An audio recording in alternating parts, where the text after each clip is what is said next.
12 दिसंबर 2009 का दिन अब्दुल गफ्फार लांगो नामी एक शख्स को कराची के एक हॉस्पिटल के बाहर से कुछ सिविल ड्रेसेस में मौजूद लोग अगवा कर लेते हैं। ये शख्स बलोच नेशनल पार्टी BNP का एक लेफ्ट विंग पॉलिटिशियन और नवाब खैर मोहम्मद बख्श मरी के रीडिंग सर्कल का हिस्सा भी था, और उस पर एक क्लेम ये भी था कि वो बलोच लिबरेशन आर्मी BLA का कमांडर है, पर यह क्लेम उसकी डेथ तक कहीं से भी साबित ना हो पाया, जबकि उसने सुप्रीम कोर्ट में इस क्लेम के खिलाफ 4 साल तक केसेस को भी फेस किया। ये केसेस, ये क्लेम्स, ये हेयरिंग्स सब इसलिए क्योंकि BLA को कुछ कंट्रीज़ में टेररिस्ट ग्रुप माना जाता है। इन कंट्रीज़ में USA, UK, पाकिस्तान और चाइना शामिल है।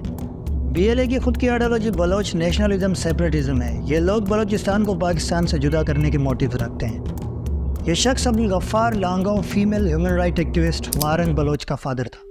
मारंग बलोच 1993 में कल्लात बलोचिस्तान में पैदा हुई और बोलान मेडिकल कॉलेज से अपनी क्वालिफिकेशन मुकम्मल की, लेकिन उसकी ज़िंदगी एकदम बदल गई जब उसके फादर को अननोन लोगों ने अरेस्ट कर लिया। उस वक्त उनकी उम्र सिर्फ 16 साल थी, लेकिन उन्होंने उस वक्त में ज़रा भी हिचकिचाहट महसूस नहीं की और उस वक्त स्टूडेंट रेजिस्टेंट मूवमेंट का हिस्सा बन गई और अपने वालिद और दूसरे लापता लोगों की रिहाई का मुतालबा किया। बाद में इनके फादर की डेड बॉडी 2011 में मिली, जिस पर टॉर्चर के निशानात पाए गए, और बाद में इनके भाई को भी एक ऐसे ही वाक़े से गुजरना पड़ा जब दिसंबर 2017 को इनके भाई को भी अगवा कर लिया गया और 3 महीने कस्टडी में रखा गया। तब से वो बलोच मज़ाहमती तहरीक की एक शानदार लीडर के तौर पर उभरी है। उन्होंने बलोच अवाम के हकूक़ का मुतालबा किया, लेकिन बलोचिस्तान की हिस्ट्री में यह कोई मुनफरिद वाक़यात नहीं थे। Enforced disappearances, extra judicial killings, गुमशुदगियाँ, जबर, वायलेंस, ये सब बलोचिस्तान के ताने बाने में बुना हुआ है। लेकिन मारंग के लिए ये एक अहम नुक्ता बन गया, वो चिंगारी जिसने इनके अंदर मज़ाहमत और एहतजाज की आग को भड़का दिया। मारंग के अपने भाई और दूसरे लातादाद लोगों को इंसाफ दिलवाने के लिए 2023 में वो BYC बलोच यकजहती तहरीक का हिस्सा बन गई, जो बलोच अवाम के साथ होने वाली नाइंसाफ़ियों के ख़िलाफ़ लड़ने वाली इंसानी हकूक़ की तंजीम है। इनकी क़यादत में BYC ने एक बड़ा कदम उठाया, इंसाफ के लिए एक बलोच लॉन्ग मार्च। केच बलोचिस्तान से लेकर पाकिस्तान की कैपिटल इस्लामाबाद तक 1600 किलोमीटर का सफ़र।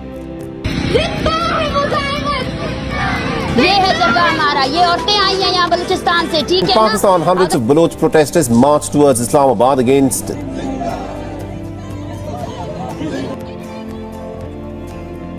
ये एक पावरफुल स्टेटमेंट है, बेआवाज़ मुफलिस लोगों के लिए एक रोशनी की किरण है।